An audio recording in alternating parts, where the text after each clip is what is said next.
It was just an average show, like a transition show. I guess letting rest Cody Rhodes, Roman Reigns and The Rock, but it's still good things. And let's review first the top moment of the night, because for me it was right at the beginning of the show, the rivalry for the US Championship between Logan Paul, Randy Orton and KO. And it all started with a tag team match between Randy Orton and Kevin Owens. And you know, I was waiting the RKO from Randy to Kevin Owens, but never happened. But hopefully it happens next week because it's needed for this rivalry. And at the end, Logan Paul appeared from behind and knocked out Kevin Owens, and that gave the victory to the Pretty Deadlies. But this didn't end there, because Logan Paul hit himself under the ring, but Randy Orton was able to find him, and that's where things got really interesting, because the persecution started and the fight continued backstage in the stadium. And the funniest part was Logan Paul leaving Randy Orton and Kevin Owens when he got into a car and drove himself out of the stadium. Pretty interesting things happening in this rivalry. Next week we have a Kevin Owens show between Randy Orton and Kevin Owens, and I guess of course that Logan Paul is also gonna be there somehow.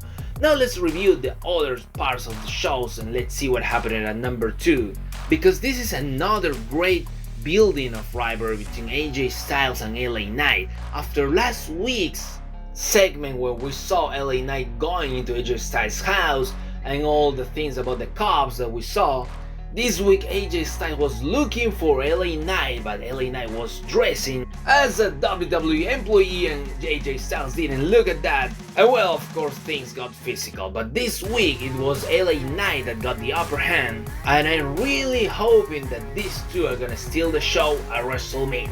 Now let's see what happened at number 3, because we have to talk about Iyo Sky's promo that was really good, acknowledging that Bayley found the damage control, but letting us know that she didn't do it for helping new talent, but actually for regaining notoriety, telling us that Bayley did it for herself, and also telling us that remembering when she was friends with Bayley, that made her sick, and that Bayley actually helped her become a champion, but it's actually Iyo's time as champion that actually gave Bayley back her notoriety.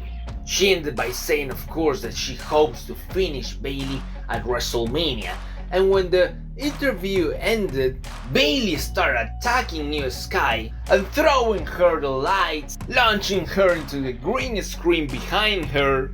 And what was it all a good segment, but I have to really talk about this, that I would love to see this segment but live in the ring. This promo by Iyo Sky should have been epic. To me it's just good, but if she had done this in the ring looking at Bayley, that's where things can actually become epic. Anyway, hopefully we'll have that next week at Smackdown. Now let's see what happened at number 4, because Jade Cargill finally signed her contract to be a Smackdown superstar, and she told us that nobody has ever seen a superstar like her. She made felt her presence right after the main event when Dakota Kai was actually fighting Bianca Belair, but when Damage Control appeared to attack Bianca Belair, first Naomi came to help Bianca, but they couldn't fight the numbers game against Damage Control, and then Jade Cargill appeared to level things and actually tell Damage Control that she's here to change things.